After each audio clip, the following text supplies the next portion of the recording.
You'd have to think the home horsepower, the 12 cylinders are going to go well down to turn 1, wouldn't you? You'd like to think so, yeah. You certainly would, I agree. We're looking for the 86 of Trevor Lindsay, also in that Triumph GT6. Looks the goods. And the number 1 emblazoned on the side of Michael Trathen's car. And as always, he gets away brilliantly. And the 32 just about gets left standing in its own tyre smoke. So that little theory went right out the window. There goes the Stag. And let's hope that Keith has got, well, I don't think he would have seen turn 1 without a big MG V8 in front of him before. No, but his eyes are probably wide as anything with a big Jag breathing down his neck. Well, and as we look at that, it's the MG midget that just absolutely blasted away. Car number 1, Michael Trathen, and all 1,310 cc's of them, count them, all 1,310, and he will feature as part of this top 3 or 4 cars right throughout this race and gets away. Have a look at this, a field just absolutely packed with beautiful race cars. Some of them being looked after a little bit more than others, and others being giving good racing abandon. Absolutely. David and Goliath with Mike Trathen. And how cool is it to see a car with rego plates holding the number 1 at a state race meeting? It almost harks back to, club car days and things like that, doesn't it? So fantastic to see Mike Trathen out there. Drove so well last year, having a ball this weekend. Iconic shot right there. Can't help it. The cameras just get attracted to it, don't they? The big Jaguar there. Mike Roddy has been, I guess you never actually own these cars. You get to have them in your possession for a little while and then they go on to other people. But Mike has had this one for quite some time now, and an iconic car in the Australian motorsport scene. Here's a car that I guess isn't iconic, but is absolutely welcome. The big 32, Paul. What can you tell us about this car? Because this was one of the, correct me if I'm wrong, was one of the very early GT3 spec cars. No, this is a ZT. So that particular car was probably, if you call it, the last factory race car that came out of MG. It was built to do the Silverstone 24-hour race, the brick car race, probably most famous in this part of the world that Top Gear did many years ago, and has been brought out here by Rodney Gibb, who's from Adelaide. It was built and run by Dreadnought, which is the Dreadnought on the top of the window. 500 and something, probably north of 550 horsepower, but it's a big car. That is a big car, probably 1,500 kilos, but sequential. Being a ZT, Ford V8 under the bonnet. As we see his mate in the ZS come very close to the wall there, but great to have that car on the track. Keith Ondaatje knows he's alive now. The 40 with the 10 right alongside. You've got to say 4 times 10 is 40, so Keith's got to be better. He's got to hang on to this, and he's doing a tremendous job. Have a listen to the V8 and the V12 just scream as they come off turn 9. The interesting thing with that 34, the ZT, is it has a V8 sound of like no other. It is just an absolutely beautiful note that comes out of the back of that car. Let's have a listen to this one. You know you're in presence of a V12 with that noise, don't you? How good is that sound? That is fantastic. You don't even need commentary when you've got a car like that on track, I tell you. Unfortunately, John Makem, who is Mr. Bennett Signs, not here today, feeling a bit under the weather. Thought it was better to not take onto the track, so a bit of a shame, but a big thanks for John jumping on board, sponsoring us for round 1. He's going to be out there during the year, so look out for the little red midget, and hope you feel better soon, John. Now, at this particular event last year, it was Phil Chester in that magnificent MG BGT V8 that reset the category lap record down to a 1:16.05. And Phil is in the field today, and certainly had, I guess, intimated to us all that he was going to be running the Monty Power MG BGT V8. But is in the field. Great to have him in there, and he's currently, for those all watching out for Phil Chester in the number 72, is currently 12th on the road as we get a good look down the side of the number 6 of Rose.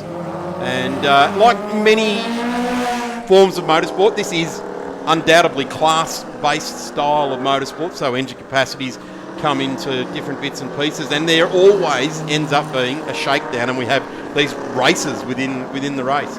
Absolutely, and the beauty of the class is we've got, classic cars like an MGB up against a modern MG ZS there, or an MGF, and then we've got a few of our invited British guys that have got everything from 4 cylinders, 6 cylinders and V8s amongst the field, or a V12 this weekend, and it just adds such a great, maybe not at Sandown, the home of horsepower, but places like Phillip Island, it creates such good racing between the guys with horsepower and the guys that can stop and turn. Having a good look at the 78 of Gordon Bunyan there, the Triumph Spitfire, will certainly be getting some of the older gentlemen around town that might have enjoyed watching those out in the streets in the jazz scene in the 60s here in Melbourne, but certainly still a striking car is the Triumph Spitfire. Absolutely. You see he's got the head tilted down. He's looking for every little aero gain he can down the long straight there. And just tucked in behind the aero screen is Greg White in the MGB, the yellow MGB there. As we get a bit of a look here, there's a Triumph TR7, I think that was, coming out of turn. There it is, coming just off the bottom of the straight now. So we'll catch a good shot here. And here's another MGB GT V8, but more in the standard looking trim, isn't it? Yeah, that's a period style race car. So it runs to the specifications it would have had to run back in the 1970s. So very underbraked, even with a little 3.5 litre V8. Very underbraked in a race like this, where you may get quite a few laps. But Mike and Danny Siama, who are also there, both those cars, just fantastic period style cars. And what you would have seen if you were watching motorsport 50 years ago, that's the kind of MG V8 that would have been out there. Absolutely. Getting a good look here now at a couple of the other competitors. Massive rear wing on the number 96 there. Getting a good look at that rear wing is the 48 as well. So getting some good running as we go back to the lead. And there's been a lead change now. The Jag is now out in front. It's only just happened, I would suggest, down at turn 1 under brakes. We did miss that. But there's the number 1 right in there. Mike Trathen just off the back of shot now. So out of touch with the leaders, you'd have to suggest. But the Stag, just looking for a bit of clean air there. You reckon that might be a little bit of heat problems? Maybe not today, but certainly yesterday was a tough old day on some of the older equipment running around in the 35 to 37 degrees that we had here. All of them yesterday were struggling. Most of our guys didn't bother in the afternoon. They're British cars. They're not built for that heat. They never were. That was built for rain. Yeah. Danny Siama there as well now. Yeah, Danny's doing really well. He's come into the category and absolutely having a ball. I think a massive hats off to him to be fourth under the 1 minute 30 barrier, which is pretty good for the older MGs. Anybody that's driven sort of historic race cars, historic sports cars, to be under 1:30 is a good little time. 48 now of Anthony Volobrecht, the MG ZR, a lot more modern iteration on I guess a fast hatch, a quick hatch, isn't it really? It is, and I mean, you touched on it earlier that this is sort of what MG racing is. We've got a Triumph here, V8, rear-wheel drive, British sports car. You got MG ZR, so modern 4-cylinder front-wheel drive hatchback. Quite a big gap in years, and then you got an MGB taking up the rear behind them. So just a bit of everything, and even here, GT6 Triumph versus GT V8. The V8's probably starting to burn its tyres up and probably starting to run out of brakes, which is why we're seeing him start to move around a bit more, whereas the Triumph doesn't quite have the same challenges. So, yeah. It's an absolute driven by passion, this sort of racing, isn't it, Paul? It's see a Stag, and Keith is just a lovely bloke. And there's a Triumph pulling out now, the 92. Looks like Shirley St John Cox. Yeah, Shirley, the TR7, the V8 powered TR7 there, removing herself from competition. But yeah, this is absolute passion at motorsport at its finest, isn't it? It's look into the garage and do some work on the car, and then spend the rest of the weekend polishing it to within an inch of its life. Absolutely. I think all motorsport has this, but we love the fact that we can get out and have a beer together. And most of the guys need it when you've been hustling an old British car around a warm Melbourne racetrack. They get pretty hot in some of these cars as well, because they're just not built for it. So you see Phil Chester there in the Vic State Race Series and promoting the Blendline live stream as well. So Phil's all about his passion for motorsport and Vic State Race. That's probably a large percentage of his downtime is put into Vic State Race and the Blendline product. So we wouldn't have what we have without some of Phil's work. So it's great to see him even promoting it, because he doesn't need to promote his own brand. He's promoting that, although I don't think he'd put that logo on the blue car, just quietly. That's true. I think you're right. I think that stays the Monty Power car. But everything he's passionate about, MG Racing Australia, the Victorian State Race Series and Blendline TV, and of course this year 888 Home Loans right on board, and Bennett Signs are supporting the MG and invited British cars here this weekend. And Phil has got his hands full there at the moment.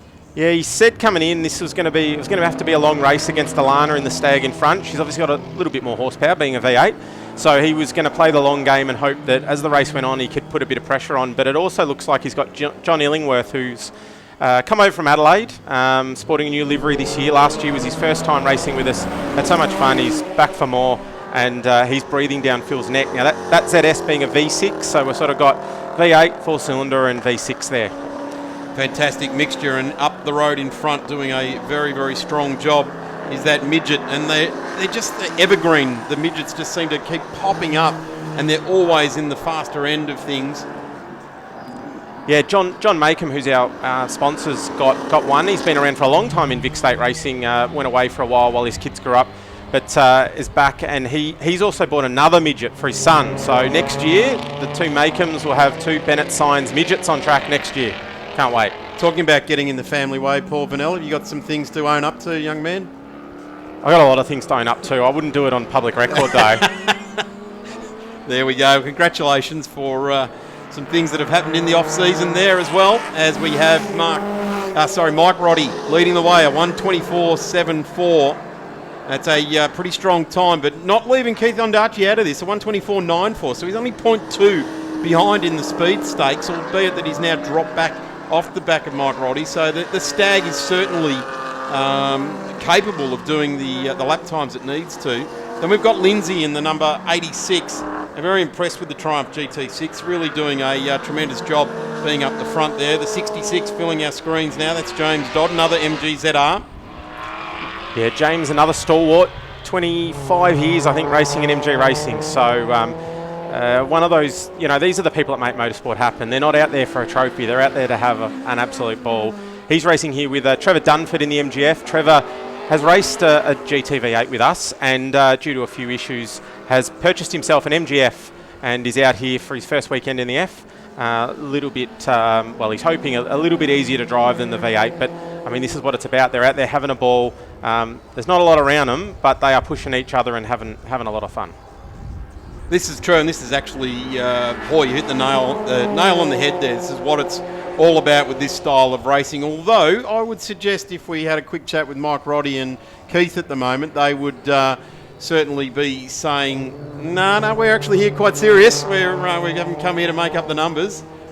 And I would suggest the seriousness of putting together the number 10 Jaguar here this weekend would certainly be hot on the lips of Mike Roddy.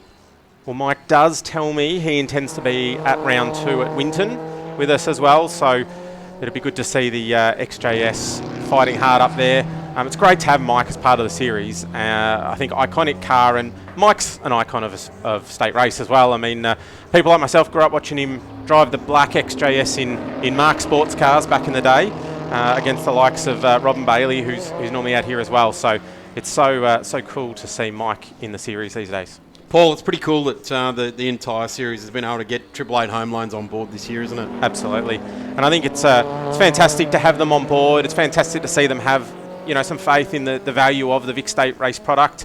I think it's given everyone a little bit of a lift that's working on the product as well, to know that they see some value in it. And I think it's probably good timing, in the current world, that it's great to have someone who you can probably put a bit of trust in to go and have a chat. If you've got a mortgage and you're a little bit concerned, go and have a chat to the team there. They're more than happy to help. Tell them you're from Vic State Race. It's probably good to have someone to lean on. I think we all talk about, big bad banks and things like that, but it's great to have someone who's a passionate motorsport enthusiast that you can go and ask some honest questions to. Yeah, and there's probably, in the last 2 decades, this is the time right now where everyone's focusing on that exact subject, aren't they? So a big welcome to Cam and the crew at 888 Home Loans. If you're an enthusiast in motorsport, at least have a conversation with the guys at 888 Home Loans about your current situation. If you're feeling uneasy, they might be able to help you out with a better product. And more often than not, some of these smaller operations can be a little bit more flexible and give you a better idea on what they can do for you as we start to move into the closing stages of the first race, the Bennett Signs MG and invited British Sportscars race. And the Jag is now showing a very clean set of heels with Mike Roddy at the wheel, the number 40 Stag of Keith Ondarchi. And in fact, we have to go all the way back to 4th to even find an MG, something from the Morris Garage. As we have the invited British might find themselves not invited in the future. Well, yeah, maybe. No, you got to have a Jag. If you're going to have a British sports car, Jag. And, Keith. Oh, no, Keith.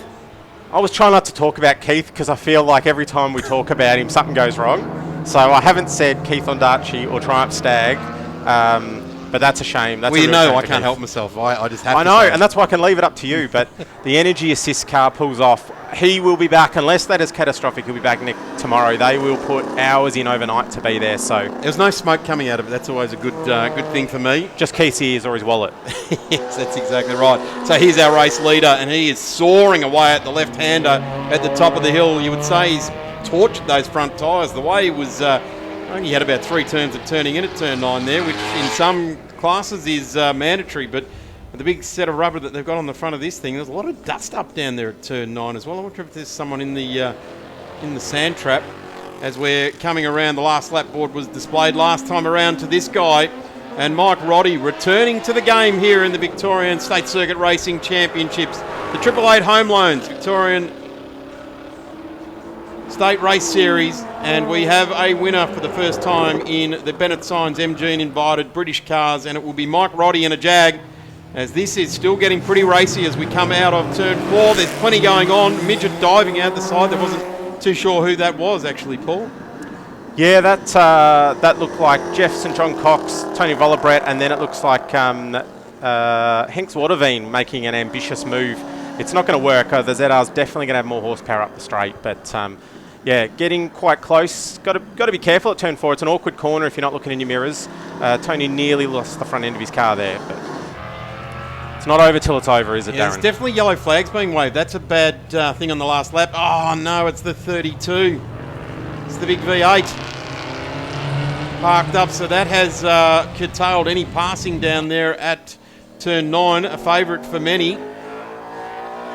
And he's got back going in the background there. So Mike Roddy takes the win over Trevor Lindsay. And that's a fantastic result there. An MG onto the podium in car number 1, Mike Tratham, Danny Siama. And then we go to Wood, Gordon St. John, John Cox, the 48, which is Anthony Vollebrecht. Henk Waterveen. I'll fix that one for you. I know that's a mouthful, Henk. But well, it's good. He was mate. hanging it all out coming out of the last out of turn was. 4. So good to see him getting home inside the top 10. Down here in the MGs and Invited British Sports Cars paddock, and behind me is this beautiful Jaguar, and it belongs to this man, Mike Roddy. Thank you for joining us. Cheers. Thank you for having a look at it. Could you tell us a little bit about this significant Jaguar? Well, this beautiful car was one of 4 built for the 1984 ETC to enable Tom Walkinshaw to win the Drivers' Championship, which he did. And this car was most absolutely instrumental in that incredible feat. And as I understand, this is the exact car that won the 1985 Bathurst? She's the exact car that 3-wheeled across the top of the mountain, the exact car that set the lap record, fastest lap along the way, and she's a monumental achiever. And it's still largely original. So viewers at home would be familiar with its screaming V12, but could you just tell us exactly what it's like when you're plucking gears and screaming through the rev range in this car? Oh, it's amazing because you never get sick of the noise. It's a great sound. It just howls. A sound that never leaves you. Even when you watch the old replays on TV, or if you're at Bathurst at the time, it's a sound that you could never forget. Many people say it's one of the best sounding cars of all time, and I'd have to agree, actually. I would have to agree with that as well. So we say a big thank you to Mike Roddy for joining us down here in the pit paddock. Keith will have his eyes on. He was having a ball. He was so happy. Very rarely does someone DNF a race but get out smiling because he was chasing the big Jag. Danny Siama will be out of P4 in the MGB GT V8, the more standard looking version. Michael Wood, Jeff St John Cox next. Then we've got Anthony Vollebrecht, Hanks Waterveen. Yeah, I'll get that. You can trip over that as much as I can. Alana Ondarchi, then Rodney Gibb, John Illingworth. Bill Chester mixed up in that field there as well. Look at the wheels spin on the Jag, and check out, he gets gazumped by an MG midget, last year's champion. Will blast him away. Have a look at Robin Bailey. He's picked up the camera's notice right there, and he's getting waved through there. That's good to see. These guys are going to go 3 wide, so Robin's going to have to show some patience as he runs down into turn 1. It'll be the GT6 of Trevor Lindsay that leads him through turn 1. Yeah, Robbins made probably half the field up on the run to turn 1. Not unsurprisingly, he will have his eyes on, and look at how busy it is in the mid-pack. This is what MG racing is all about. We often look at the front runners, but look at this. You got MGFs, Triumphs, ZTV8s, MGBs, everything in the middle here. Rodney Gibb in the 32 there. He had a bit of an issue yesterday. Good to see him finish the run yesterday. There's Ondaatje in the number 40 Stag. He's obviously just feeling his way out with the issue that was on board there. 5-second penalty to car number 36, and that is Zwadaveen. And he will serve that. Well, that will be just come off the race time at the end of the event. And there's Bailey down to turn 9. He's the 32. Look at this car yesterday, and on the flashes as well, saying to Phil Chester, "Come on, mate, I got a lot more power than you. How dare you drive in front of me?" Here's the 78. He's doing a good job yesterday as well, pushing through the field, and that's Gordon Bunyan in the Spitfire. A couple of Triumphs on his back door there as well. Looks to the inside, the 45 blocks it up. Just manages to fight on. That's Alistair. He's come from the rear of the grid. Gee, the GT6 has still got it. Robin Bailey in 2.5 almost. Yeah, so he's caught the field pretty quickly. Good for Trevor Lindsay out in front. And Danny Siama, look at that, up the inside of Mike Trathen. That's good driving by Danny. He is having a ball this weekend, absolutely loving it. That car on radials, little baby 3.5 litre V8. So for him to be up there is doing really well, as we see Trevor Dunford off at turn 1. Doing a bit of rallycross. I'm not sure an MGF's the best rallycross car, but he'll give it a try. Oh, you give it a couple more inches of shock travel, you could certainly do it. Have a look at this. What a sight. Robin Bailey with the whole under tray broken off and goes skyward. Lands on the edge of the track there, so that'll be the aero effect underneath his car. And that has absolutely ripped the under tray right out from under that car there. Aero flex, we saw it bouncing. And I would suggest he hasn't put a Zeus clip in somewhere quite as tightly as he thought he may have. Yeah, hopefully he's picked up on it. Otherwise, he could understeer quite a lot. These cars, even though they don't look super aerodynamic, those aero bits do help a lot. So a lot of front end grip out of that has gone. As he drives down in front, he should probably have the legs to stay in front, but let's just hope he doesn't. I would suggest he'll be feeling that. That will certainly be sending a vibration through the front of the car. It's not affecting him greatly at this point in time. It will, I guess, overall. He's turned into the top of the hill, and that's where it's going to be most vital. And interestingly now, we can see right through underneath the car, whereas it goes, the under tray on that car goes almost a metre back to where the gearbox mounts up. So it gives the air a very clean run under the whole front of the car and helps to keep downforce on those front wheels. Probably Phillip Island, it would be a big issue, but here, whoa, yeah, there it goes. Mike Roddy got a good look at it, didn't he? There was a little duck then. Screen. Yeah. Saw his head duck. He thought, oh, I got a splitter coming here. So he got a blacked out screen for half a second there, and away we go. This is looking back to just outside the podium. Bits of fiberglass still littered up there, and we run up the back straight now. There's the MGB GT V8 that Paul was just touching on, of Wood and John Cox, and we have the Triumph coming through here as well. Here's another midget mixing it up with the 48 there, and getting on through very nicely indeed. Just looking 48. Yeah, so started from. Yeah, Tony Vollebrand. 7th, sorry. Yeah, having a good battle there with Henk. It's good to see two completely different cars having a good battle. They're probably going to get just slightly held up by the Triumph through the tighter corners, and then the V8 cubic inches are going to come in the straight. So this could be a good little battle heating up, and just behind we've got Rodney Gibb and Keith Ondaatje coming through the field, so they're going to catch them pretty quickly. Good to see Keith having a pretty clean run coming through the field here. He'll be keen to probably just get some points on the board, I'd imagine. Well, now that he's felt the car under him, it feels good. Feels like the car he put on the front row of the grid yesterday. He'll be out after it. Gets up the inside now to 32. And Keith just keeps it nice and straight. Gets it the braking done all in a straight line and turns the the stag in, having a brilliant old time. Have a look at this now. The Jefferson John Cox 95 just getting a bit of pressure, as Orbanell said, in a straight line. The V8 Triumph with that very unsubtle rear lip spoiler or wing. It's certainly giving a lot of rear downforce. Yeah, it's good to see Tony Volobret got past. He's lost it up the back straight, but he did get past, so that's a good little battle there. Tony, the president of the MG Car Club of Victoria as well, so great to have Tony out there having a ball. His son Richard is also running around this weekend, so family affair. Look at that rear deck wing on that Triumph. Oof. That'd be certainly here at Sandown, probably not too much of a distinct advantage, but again, at a faster flowing track like Phillip Island, almost coming together there. This is for position, and although the number 40 is certainly going to be faster in a straight line, showing the respect of these guys that are running just outside the top 5, but well and truly inside the 10 as we see the 40 open it up, and that big V8 goes streaming down the inside of the front straight past the like-minded Triumph, if you like, albeit about a decade apart in release to the market.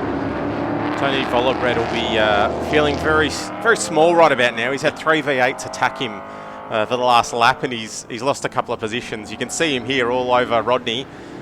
Not sure around the outside of turn 4 will work, but great to see them having a ball. Tony's probably having a lot of fun here, but there'll be a bit of frustration every time you hit those long straights. You see the big V8s walk away. Interesting just watching the big sedan there on the, I'm going to call them the Le Mans flashes there. Not sure that he's totally in control of that. I think the car might have taken that over for him. Here we've got a car, Danny Siama, parked over the ripple strip and going the long way around to get back onto the track. The flaggies will have said to him, yeah, there's a decent gap now, go Danny. So we don't have to wait or come under the control of any safety cars. Good shot of the mid-pack here. And starting to see Andrew Watson there in the number 34, the MG ZR160. And we get a good shot of the number 6 of Rose. And some more traditional MG fare, I guess you'd say, with open top midgets and MGBs. Absolutely, and we've got John Maycomb on screen there. I've got to apologise. Michelle Maycomb is maybe a little unhappy. I said John bought another midget yesterday on air. So Mitch bought the car. Michelle, I'm sorry. I apologise. Hopefully I'll be invited around for dinner next time now. But yeah, so sorry, Michelle. And congratulations, there is Mitch. Distinct advantages and disadvantages of going on air, Paul, and that is you can make a mistake, but then you can apologise and make it up for it. Let's hope they enjoy their new midget, whoever ends up behind the wheel. Absolutely. Great little battle here. Great, absolutely. Has the a lot of Spitfire. fun. Yeah, throwing it in the corners. Probably a little bit underpowered compared to some of the cars around him, but Gordon Bunyan is throwing it around. Looks like a lot of fun. Chasing Greg White, another stalwart of the category. Greg having a lot of fun. We didn't see much of him yesterday, but he's doing well today. Interestingly enough, these guys started 13, 14, 15 on the line, and they're still with each other, albeit that they've gone back a couple of spots because both the faster cars, Mondaci and Robin Bailey have gone through. Yeah, so this is a great little battle. This is what MG Racing is about. We're just seeing that Robin Bailey is withdrawn. Yeah, it's showing that he's in the pits. We haven't seen anything about that, and he's dropped off the timing box. So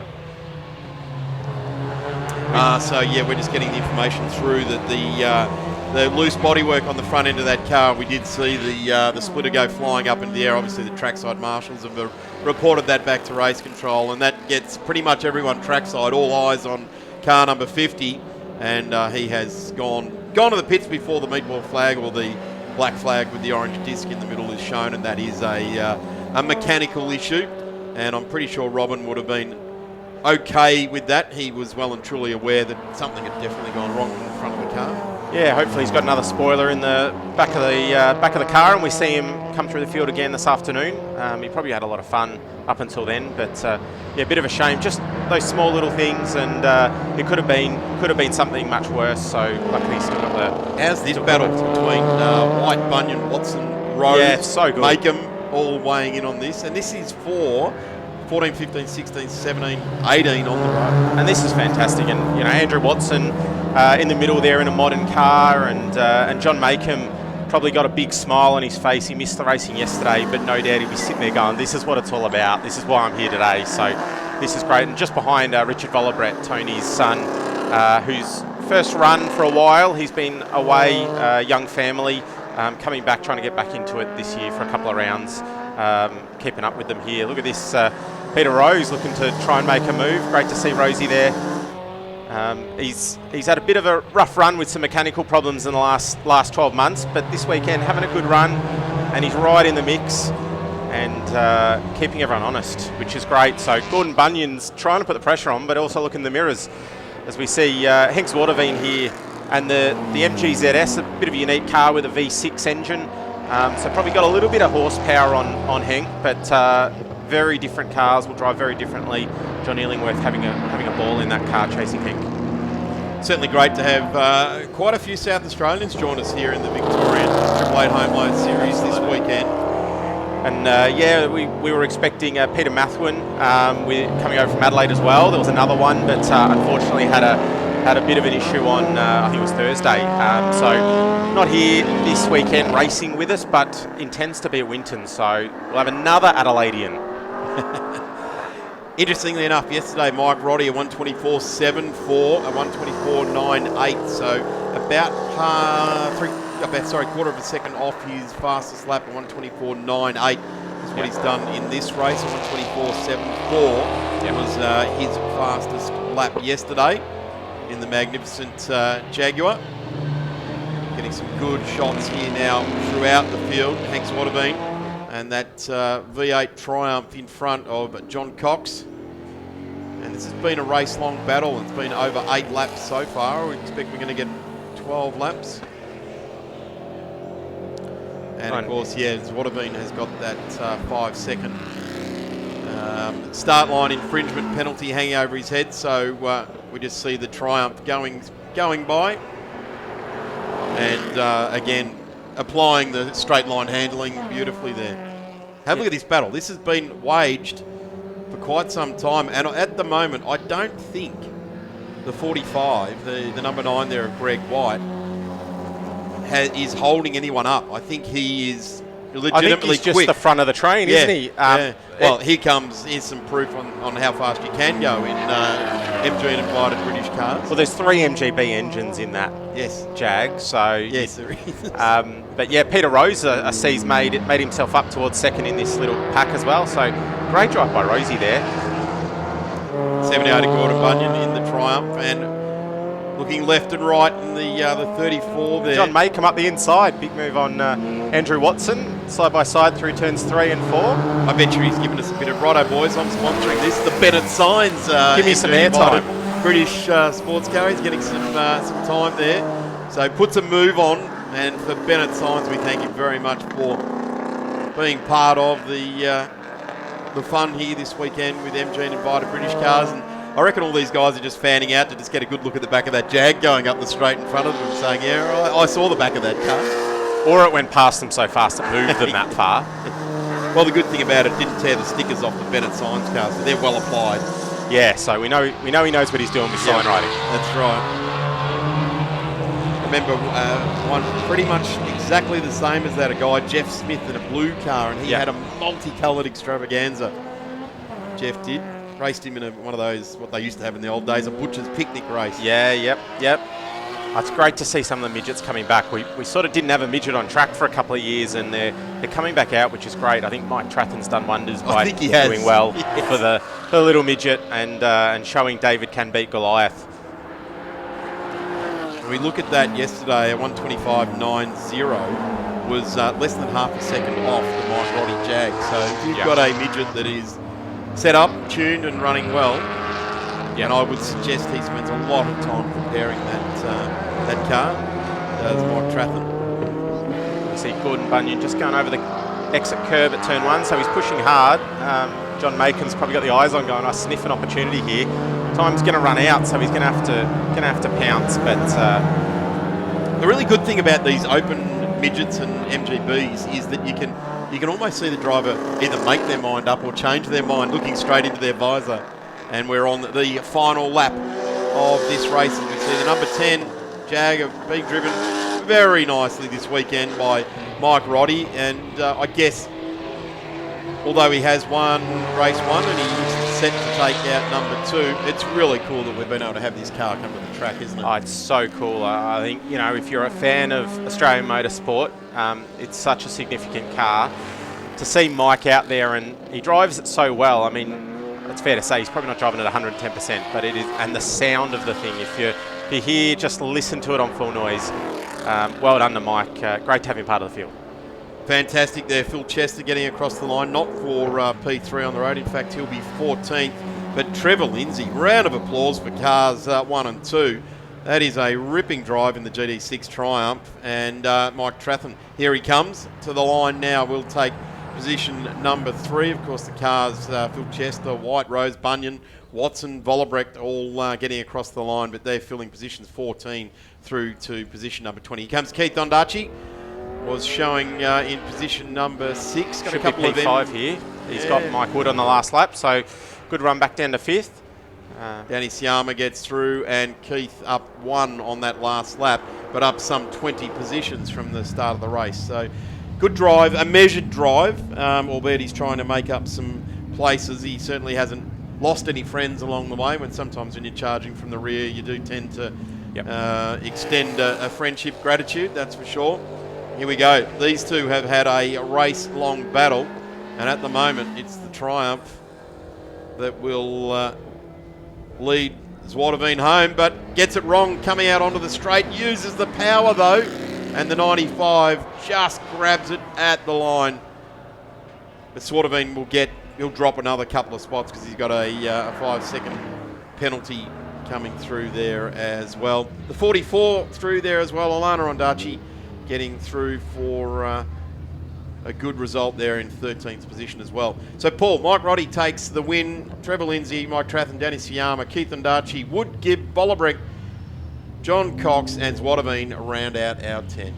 Down here in the MG paddock, joined alongside by the defending champion from 2022, Mike Trathen. Thank you for joining us. Thank you. That's good to be here. So take us through your success last season. That must have been a pretty good feeling at the end of the year. It was brilliant. I didn't expect it at the start of the year. I built a new motor for it, and it's basically a 1275A series with a BMW K1100 motorcycle cylinder head on it. And I was very surprised at the horsepower I got out of it, so I had a great season and very happy. So MG's obviously offers quite a variety of cars and entrants, but something like this, it's a little bit smaller than some of the big V8 giants. How does it feel to be able to catch them in the turns but watch them sort of sail on down the road? It must be a little bit unique for you. Oh, it's great. It also, the competition and on the track you get cars passing as well, so that the passing is really good. And it's fun to be out on the track with different types of cars and creates interest, and you come back in afterwards and you talk to your fellow competitors about who did what, and it's a really good series to be part of. And what are your ambitions for this year, season 2023? Well, I'll try and defend the championship and have some good finishes, and fingers crossed, who knows. Sounds good. Mike Trathen, thank you. Thank you. Big spot vacant on the grid. Watch for Michael Trathen in the number 1. This little 1300, the Jag has gone into pit lane, we're being told. And light is on. Watch the blue car, the number 1. 1300cc gets every bit of that horsepower and capacity down and charges up the front there. Have a look at these two MGB GT V8s pretty much running in the factory trim there as we watch Trevor Lindsay just disappear backwards. He'll have the GD6 absolutely wound up once they get up to the top straight, and here comes the Jag out of pit lane. So car number 10 will join on rear of field. There we is got a spinner at turn 1. The 95 round, and St John Cox pulls up there. The Jag goes through now, and that was all happening right in front of Keith Ondaatje. He had to take some evasive action. That was a ripper start for from the 95 there as well to get that far up. There's Keith Ondaatje in the 40 and the 22 there as well, who's been driving brilliantly here this weekend, John Illingworth. And we watch for the 1300cc, car number 1. Yes, won last year's championship. Very proudly displaying it. Here comes Trevor Lindsay now in that Triumph GT6, a Stag, and the number 45 going through there for Alistair Ondaatje as well. So a family affair there in a couple of Triumphs, one a Stag and the other TR. And lights flashing on that big sedan MG wedged in the middle of this pack. Yeah, we've got Greg White and Gordon Bunyan on the line here, and here's a replay of Jeff St John Cox. All by himself. Had a good harmless run.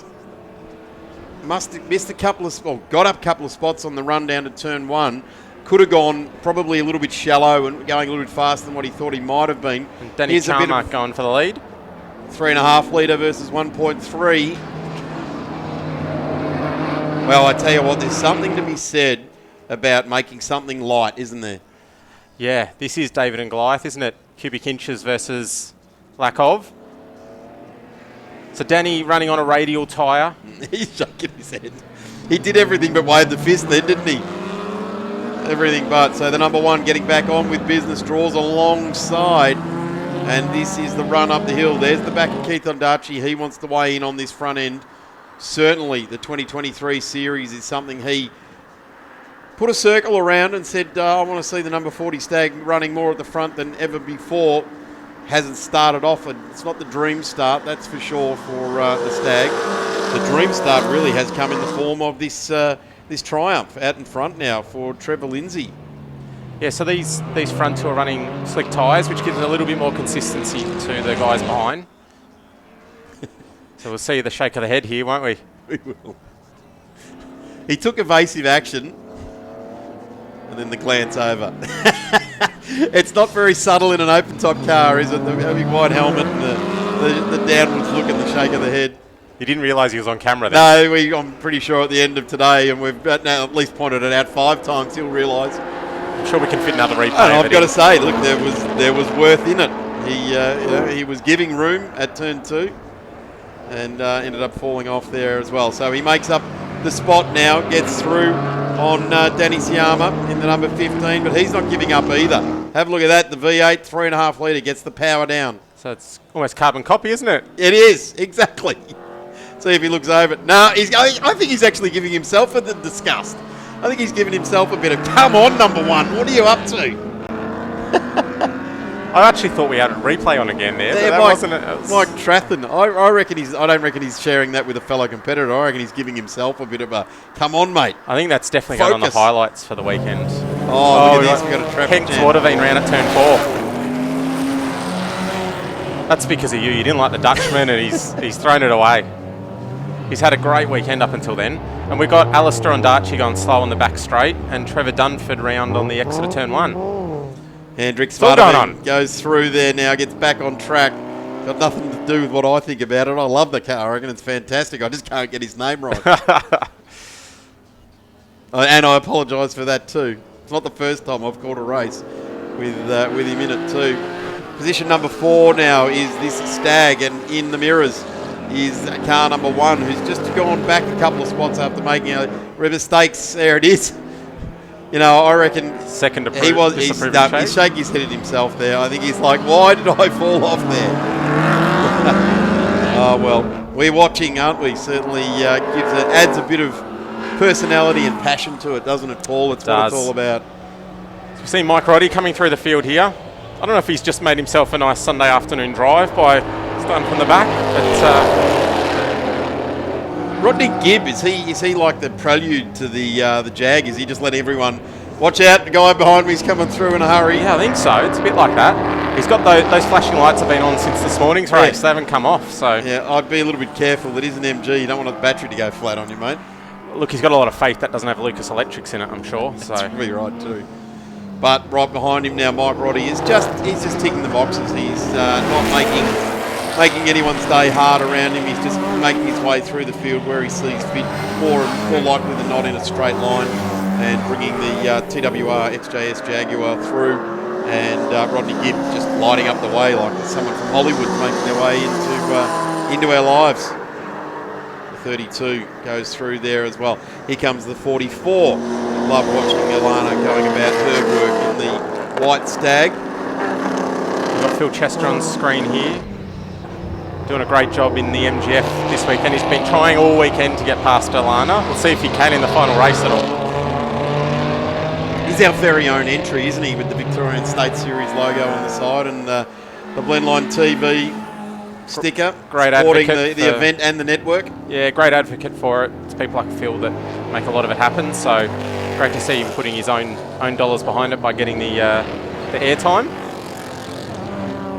Car number 9 coming onto the straight now. We've had great enjoyment with Greg White this weekend. Peter Rose into the pits. There was a bit of smoke going up the back straight. And the Jags come in as well, Mike Roddy. So maybe something a bit more terminal going on there. So bit of a shame. Mike will have all the bells and whistles on that dashboard. Everything will be monitored with gauges and alarms and all sorts of things there. So, albeit it's probably analogue, but certainly will be featuring it. He'll be keeping it on close eye. Have a look at this. 3 wide into turn 1. The 36 leads through. That's Waterveen to Watson and John Cox. The 95, I'm getting mixed up there. Yeah, you got John Makem there and Richard Vollebrecht behind. Andrew Watson trying to keep on the back of them. But yeah, so obviously Hank recovering from his spin. The rest of them, this is sort of where they've been all weekend, but some really good hard racing there. John Makem, obviously great airtime for Bennett Signs, our sponsor for the weekend.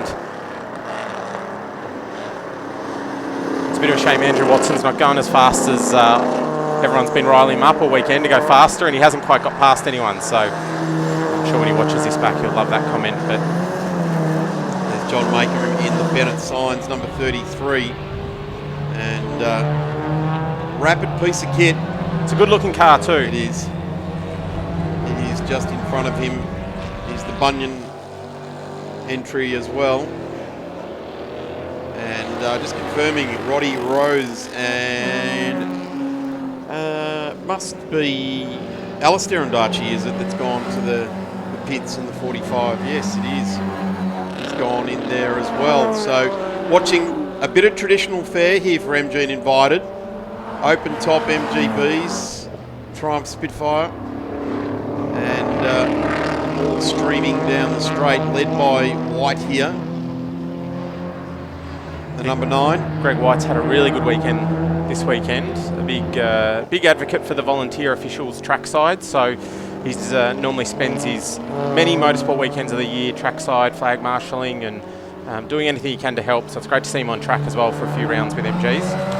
Paul, how hard is it to keep some of the... we celebrated the 60th anniversary of the MGB at historic Sandown. How hard is it to keep parts of some of these cars? Fortunate thing is the MGB being so popular, they reproduce a lot of parts for them, which really helps. But the guys in things like midgets, and I know Barry Pritchard's here this weekend. He had a small incident in his TR6 at Sandown Historics, and he was saying to me there's parts that affected you just physically cannot buy. So they just have to scour for used parts and buy other cars and strip them. And that's the nature of some of the historic motorsport, isn't it? That's what you have to do. But Barry will be back soon, he tells me. I know he'll be watching on Blendline.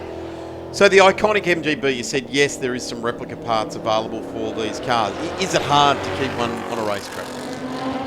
It's probably a bit of work, but it's not hard. I mean, the big challenge is probably as evolution comes, you see the cars like the MGF and the ZS and the ZR and that, they probably just go a little bit quicker for the same kind of money. So you end up needing that passion piece to keep them on track. But then when you do get a decent grid like we saw this morning, that tail of the field this morning, we're swapping positions for the last 4 or 5 laps, and that's when it probably pays, doesn't it? It doesn't become about money at that point. It's about having a whole lot of fun, and they all do. And the good thing is, MG racing is about the camaraderie. It's a bit like a golf club. You want to end the weekend and have a beer in the clubhouse. So we don't want to run into each other, which probably saves some of those bills. Right up till someone throws a golf club at you on the 19th hole and wraps you around the ears with it. But let's leave the golf right there. Certainly it is great to see. Look at the 34 coming through there now. We're on our last lap, and we start to count it down. There is the 86, Trevor Lindsay, leading the way. This is I'm going to say for MG and Invited British Sports Cars over the last few seasons, this is a watershed moment to have this car leading this race. Yeah, and Trevor's been a good ambassador. He comes over from Adelaide. He's had a couple of tough runs. Last couple of times he's come all the way over and had small problems. So to get through the weekend and I'm touching wood, he's going to get through and take an outright win is a good testament to Trevor and the whole team. There's a whole group that have come over from Adelaide this weekend, including quite a few just here for spectators, and they'll be pretty proud of Trevor, I'd say. I reckon they will, because he's going to win the round, actually. 94 points. He's going to be well and truly clear of Mike Trathen on 82. So I reckon we might see him at round 2 at Winton, don't you? If you've had such a good start to the series, you'd hope so. You'd hope so. Yeah, you'd definitely hope so. And I think it's also great to see Danny Chalmer in second outright at the moment. Agreed. That's a huge achievement. Yeah. He's had a bit of a tough weekend. Every time he sort of threatened for a podium, he's sort of thrown it away. But here, he's going to pick up second. Great result. So good to see the podium mix up. In fact, it is a nice looking podium.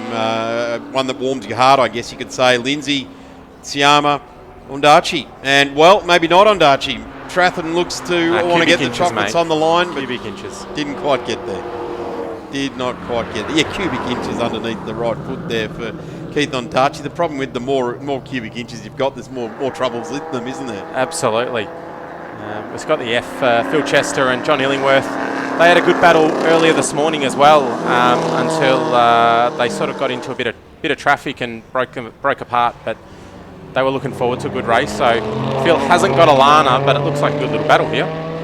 Phil also promised me this morning that the blue car will be back, the Monty Power MGB GT V8, for the next round, only getting the bearings for the new engine a couple of weeks ago. So take the time and get that right. Position change there, and pops the left-hand rear wheel in the air for the number 22. Phil sees that and will get down on with the chase, but ultimately gets beaten to the line.